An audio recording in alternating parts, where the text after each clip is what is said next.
Sesaat lagi Anda akan menyaksikan Jelang Berbuka. Didukung oleh Allahumma arhamna bil Qur'an waj'alhu lana imama wa nura wa huda wa rahmah. Allahumma dhakkirna minhu. Bismillahirrahmanirrahim. Assalamualaikum warahmatullahi wabarakatuh. Alhamdulillah rabbil alamin. Allahumma salli ala sayyidina Muhammad wa ala ali sayyidina Muhammad. Allahumma innaka afuun tuhibbul afwa fa'fu anna ya karim. Walhamdulillah rabbil alamin. Pemirsa TV One yang dimuliakan Allah Subhanahu wa taala, Ramadan adalah syahrul Quran, bulan Al-Quran. Salah satu yang menjadi ciri khas dari Ramadan adalah bulan di mana orang banyak berinteraksi dengan Al-Quran. Tetapi pertanyaan yang paling mendasar adalah kaifa nata'amal ma'al Quran wa kaifa natadabburul Quran. Bagaimana cara kita berinteraksi dengan Quran? Bagaimana cara kita mentadaburi Al-Quran? Kaifa nata'ammal ma'al Quran. Bagaimana cara kita berkontemplasi dengan Al-Quran?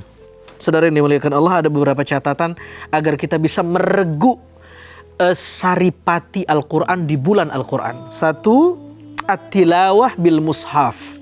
Bacalah Al-Quran dengan mushaf. Penting melihat mushaf supaya yang tercerahkan bukan hanya lisan kita tapi mata kita yang banyak dosa.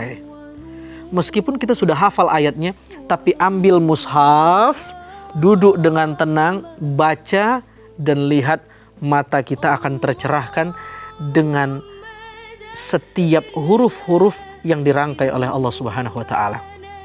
Yang kedua, setelah menggunakan mushaf, ishta'ir annallaha yukhatibuka washta'ir kulla ayah risalah minallahi ilaika. Indah sekali. Cara yang kedua, bayangkan ketika Anda membaca Al-Quran, bayangkan bahwa Tuhan sedang berbicara kepada Anda. Bayangkan setiap ayat yang Anda baca adalah pesan khusus yang diturunkan Allah, sengaja diturunkan untuk kita. Masya Allah. Kadang-kadang kita ini baca Quran standar ganda. Kalau ada ayat-ayat nikmat, ayat-ayat surga, oh ini ayat buat gua banget nih. Tapi begitu ada ayat neraka, ayat azab, wah ini buat tetangga saya ini. Itu membaca Al-Quran dengan kacamata kuda. Membaca Quran yang benar adalah bayangkan setiap ayat diturunkan buat diri kita. Masya Allah, ada seorang sahabat namanya Sabit bin Qais. Satu ketika turun ayat. Ayat itu berbunyi, wahai orang yang beriman, la tarfa'u aswatakum fawqa sautin nabi. Jangan besarkan oktav suaramu sementara di situ ada Nabi. Artinya jangan besarkan nada suaramu kalau di situ ada Nabi SAW. Itu etikanya. Ketika ayat ini turun, sahabat yang bernama Sabit bin Qais ini buru-buru pulang, ngunci pintu, nangis gak karu-karuan. Tidak makan, tidak minum, ya galau.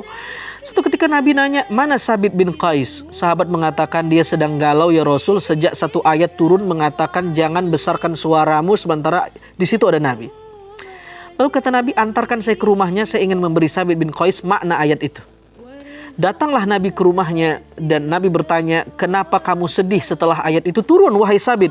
Kata Sabit, ya Rasulullah, bagaimana saya tidak sedih sementara sejak lahir Tuhan menganugerahkan suara kepada saya, suara yang ngebas. Sejak lahir memang udah gede suaranya. Saya merasa ayat itu turun mengecam diri saya. Kata Nabi, tidak. Ayat itu turun bukan untuk dirimu, tetapi karena kamu baper dengan Al-Quran, merasa setiap ayat yang kamu baca diturunkan untukmu, itu sesuatu yang mulia. Kelak engkau hidup dengan mulia dan mati secara mulia. Dan benar saja ramalan Nabi ini terbukti.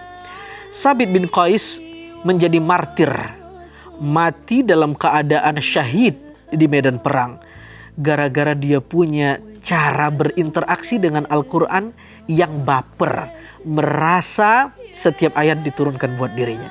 Kadang-kadang kita suka baper dengan omongan orang, tapi kita nggak pernah baper dengan Quran. Tidak pernah merasa disinggung sama Al-Quran. Tenang-tenang aja ketika baca Al-Quran. Saudara yang dimuliakan Allah. Yang ketiga, yata'amal Al-Quran al-mubarak bitamamil adab. Berinteraksilah dengan Al-Quran dengan adab, berwudu, ngadep kiblat, pegang mushaf, rendahkan suaranya, dan seterusnya dan seterusnya. Apalagi yang keempat, ma'rifatu ma'anihi biqawaidis sahihah.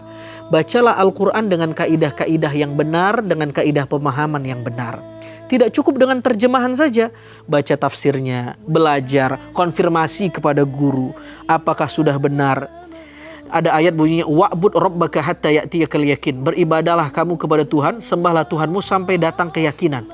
Dia pikir-pikir, lihat terjemahan, saya sudah yakin nih, kalau gitu saya nggak ibadah lagi deh. Ah, ini bahayanya kalau baca Quran hanya sekedar modal terjemah tapi tidak mengaji. Yang kelima, al-qalbul hayy biqtinasil hidayah.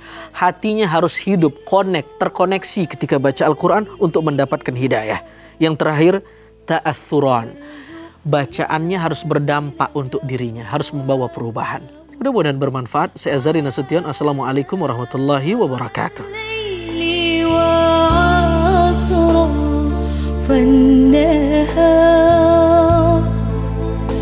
واجعله لنا حجة يا